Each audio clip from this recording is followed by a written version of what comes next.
বন্ধুরা, আজকে আমি আপনাদের সামনে সুপ্রিম কোর্টের একটা রায় আপনাদের সামনে পড়ে শোনাবো, যেটা দ্য হিন্দু পত্রিকায় 2024 সালের 7 নভেম্বর প্রকাশিত হয়েছিল।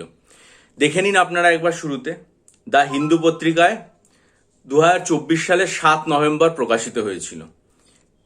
কি বলা হয়েছে? Can not change rules of the game once recruitment to public services commences. Supreme court বলছে, একটা পাবলিক সার্ভিসের নিয়োগ প্রক্রিয়া যখন শুরু হয়ে যাবে, তারপরে সেটার ক্ষেত্রে যে নিয়মাবলী রয়েছে সেটা পরিবর্তন করা যায় না। A 5-judge constitutional bench led by Chief Justice of India D.Y. Chandrachud held on 7th November that rules of the game for the selection of candidates to public service cannot be changed midway once the recruitment commences. Eligibility criteria for being placed in the select list notified at the commencement of recruitment process cannot be changed midway through the recruitment process unless extant rules so permit, or the advertisement which is not contrary to the extant rules so permit. Justice Manoj Mishra, who authored the judgment, concluded.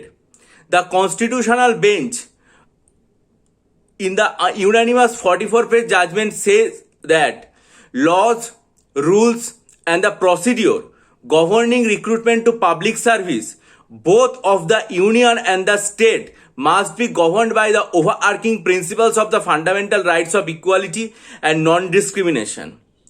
এই কথাটা এখানে কিন্তু আর কি খুব স্পষ্টভাবে বলে দেওয়া হচ্ছে যে একবার যদি এটা শুরু হয়ে যায় তাহলে কিন্তু কোনো অবস্থাতেই এই যে জিনিসটা রয়েছে সেটা শেষ হবে না। The judge explained the game is the process of selection and appointment. Courts have consistently frowned upon tinkering with the rules of the game once the recruitment process commences. This has crystallized into an oft-quoted legal phrase that the rules of the game must not be changed midway or after the game has been played. ঠিক আছে?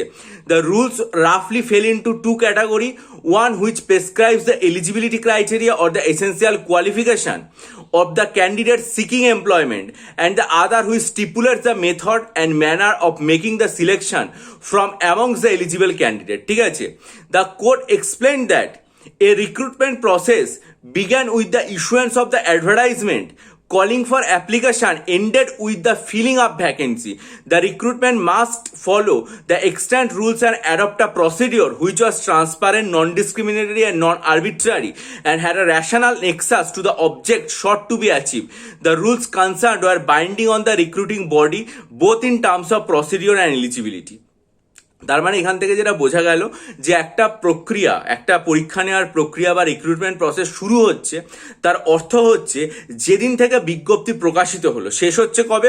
যখন result বেরিয়ে এই পুরো পোস্টগুলো fill up হয়ে গেল ততদিন পর্যন্ত শুরু হচ্ছে, এবং তার মাঝখানে পরীক্ষার যে নিয়মাবলী রয়েছে সেগুলো কোনো অবস্থায় এলিজিবিলিটি ক্রাইটেরিয়া, এসেন্সিয়াল কোয়ালিফিকেশান, তার যে পরীক্ষার যে মেথড, তার যে ম্যানার সিলেকশন প্রসেস, কোনো কিছু কিন্তু পরীক্ষার মধ্যে চেঞ্জ করা যায় না।